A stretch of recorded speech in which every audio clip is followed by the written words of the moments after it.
in Gaza suffering under a crippling siege every day.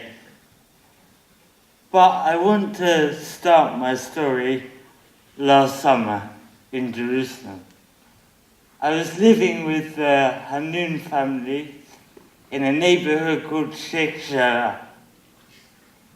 It was August the 1st, the day after my 19th birthday, and Jenna, a 16-year-old girl, one of the daughters of the family, phoned me to say that she would like to make me a cake to celebrate my birthday.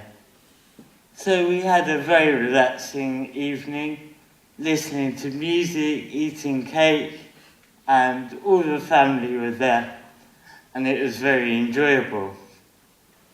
But little did I know that just a few hours later, at around 5 o'clock in the morning, I would hear bricks flying through the kitchen windows and see armed Israeli forces running through the front door.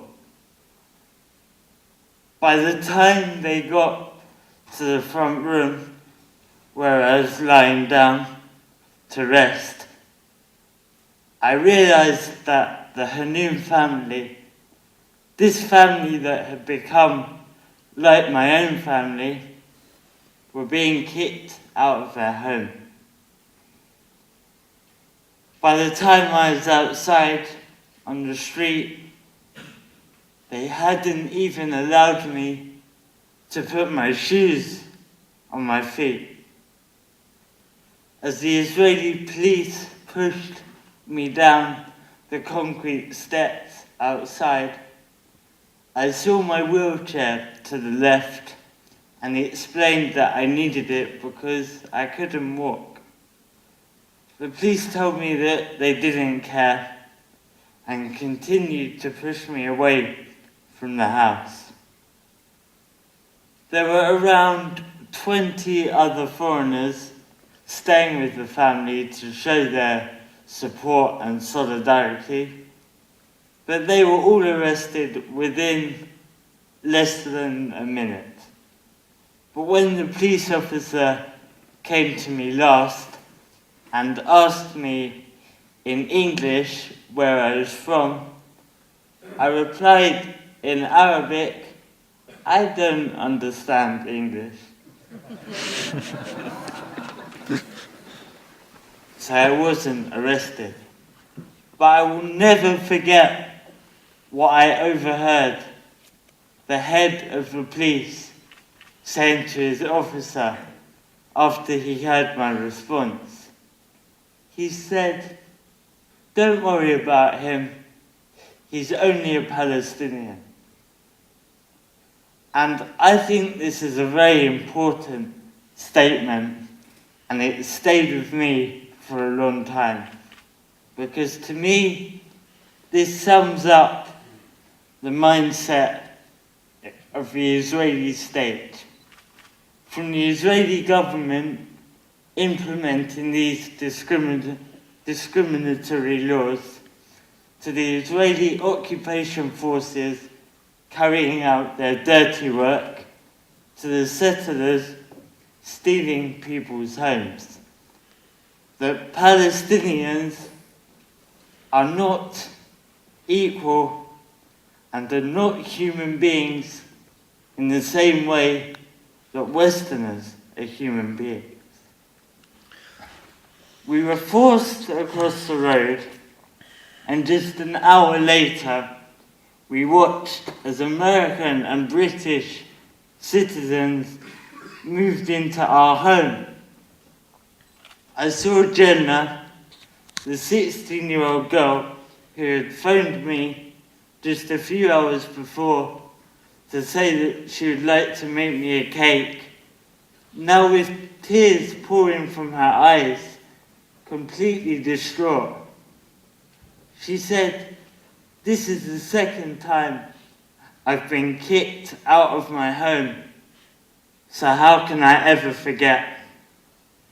And I remember seeing Maham, the father of the family, talking to the one or two reporters who had managed to sneak past the police blockades.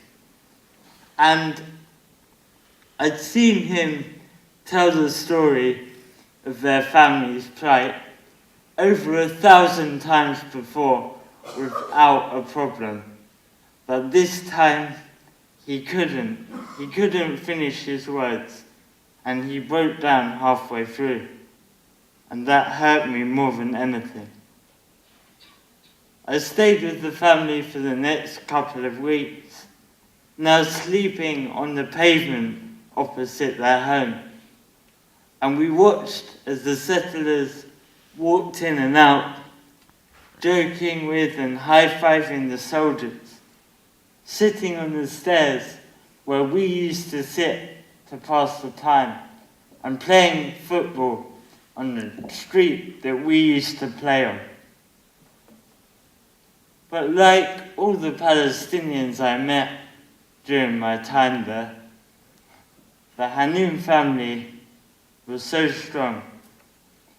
The day after the eviction, I saw Shelly Han, one of Jenna's cousins, a 20-year-old girl studying Arabic, so a student just like you and me, sitting and talking to people who had gathered to hear our story, with a huge smile beaming across her face. And she said, they want the Arabs to be stupid so that when we shout, no one will hear us. But I will continue to work hard and to study.